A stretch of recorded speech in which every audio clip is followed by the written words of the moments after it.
Isang kasiyahan sa Norzagaray, Bulacan na uwi sa hampasan ng kahoy at tagaan?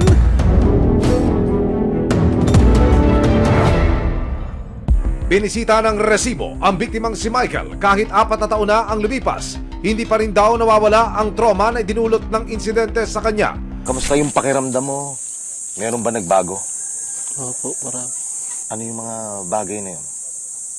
Mental health po. Sa iyong pangatawan, para ka bang pinanghihinaan ng loob? Opo, kaba. Ipinakita rin ni Michael ang mga peklat na iniwan ng pananaga sa kanya ng 2 lalaki. Meron ka ring tama sa braso. No? Pwede mo makita yan, anak? Nakamarka pa. Eto. Labas po yung mata. Bukod sa braso, meron ka rin sa ulo. Opo. Nasaan yun? Oh, may guhit yan. Nakita ko. Kasi kumpara sa akin, ito matigas. Ano? Pero yung sa iyo malambot. Ano ba yun? Naapektuhan. Talagang nabiyak. Mayroong man dito lubog po sa... Yung bao ho, yung kanyang bungo ay may lubog. No? Yun ho yung kanyang pinararamdaman at pinakikita sa akin. At ayon ho sa biktima, ito nga ho dala nung pagkakaitak sa kanya ng mga salarin. Ayon naman sa ama ni Michael na si Mang Juanito, hindi niya tunay na pangalan, may mga napansin daw siyang kakaiba sa kilos ng anak matapos ang krimen. Iutos namin, parang hindi man niya may masyado na gigit agad na yung iutos sa kanya. Utosan namin siya, magbalik niya, iba binibili niya. Isang araw matapos ang alitan, nagsampa ng kaso ang mga magulang ni Michael sa Malolos PNP laban sa mga suspect. Pero nakatakas agad ang mga ito. Pinuntahan ko rin kaagad yung mga magulang. Nasabi ko, kunin yung 2 anak niyo. Hindi nagtago talaga nila. March 2021 nang lumabas ang warrant of arrest para sa 2 suspect na kinilalang sina Pade Jerones at isang alias Ernesto. Pero nakirapan ang mga operatiba na tumbukin ang mga ito. Ayon sa Criminal Investigation and Detection Group ng PNP Bulacan, namamataan daw lagi sa kabundukan sakop ng Ipo Dam ang 2 suspect. Si Padi nasa bundok ng Ipo, sa may kabundukan niya sa Norzagaray. Nakita si Padi nung isang informant namin, by chance, na nandun sa may nagtatanim. Dagdag para mga pulis, aba, malaokra daw sa dulas ang mga suspect dahil nakailang beses nilang natatakasan ang mga operatiba. Dahil dito, naging kabilang sa listahan ng most wanted ang 2 suspect. Nakatatlo or 4 kaming balik dyan sa Ipo Dam. Ang daanan lang dyan is ilog. Mamamangka ka. Pero may oras ang pagbabangka from 6 p.m. Wala nang ibangka. Kaya ang ginawa namin, nag-backdoor kami. From 10 p.m. to 6 a.m. linalakad namin.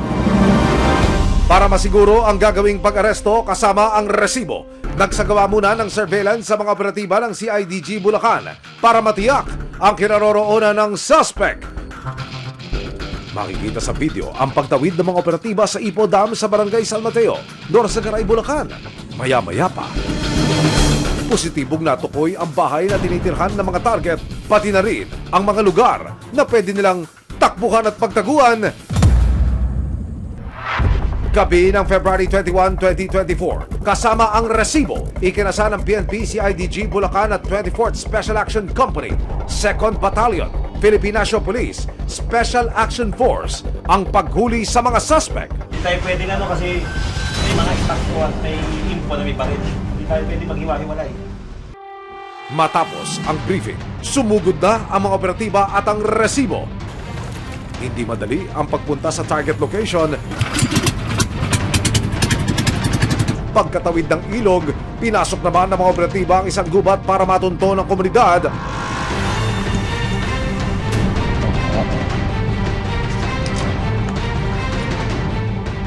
Nang marating ang bahay kung saan daw nagtatago si Pade, may isang lalaki na nakatalukbong ng kumot. Si Kuya, mukhang giniginaw. Sa lamig ba ito o sa kaba? May isa rito. Kaya mo ako nakainom.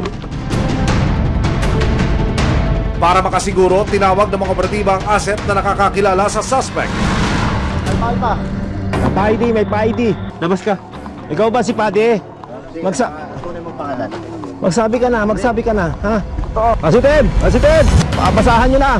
Ikaw, na-arrest na namin sa sala mo for stated murder. Sinubukan pang hanapin ng mga operatiba ang isa pang suspect na si Ernesto. Pero ayon sa asset, naka-eskapo na naman daw ito. Matapos na mahuli si Padre Jerones, dinala siya sa custodial facility ng CIDG Bulacan. Depensa niya, Wala po sir, damay lang po ako sir. Damay lang. Sila nagiinom sa gilid ng karsada. Tapos kami dalawa po nung kasama ko nagdaan. Binuli-buli po kami ng mga dumagat daw po kami. Wala raw pong kwenta. Nag-iinom sila na pinaiikot niya po yung buti. Kung saan po humarap yung buti, yung pala ang bubugbog sa amin. Meron din ho bang kwentong nakarating sa inyo, kuyang, na sabi nagpaikot ng bote at kung kanino daw tatapat yung nguso ng bote, yun ang gugulpihin. Totoo po ba ito? Ay, hindi po sa siguro. Gawa-gawang kwento lala yung kung mapatunayang guilty sa kasong frustrated murder, naharap ang mga akusado sa 10 hanggang 12 taon na pagkakakulong. Patuloy pa rin hinahanap ng CIDG Bulacan ang isa pang suspect. Alam po, masakit bilang Masakit padre de naman, pamilya. oo. Ano ang nag-epekto sa inyo? naawa ko sa kanya. Aha. Nalagyan ko sa Panginoon. Sana bumalik yung pag-iisip niya.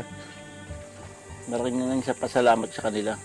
Sa pagkakahuli nga doon sa isa at sana mahuli rin yung isa. Okay. Para mapagsisyan nila yung mga ginawang kasalanan nila.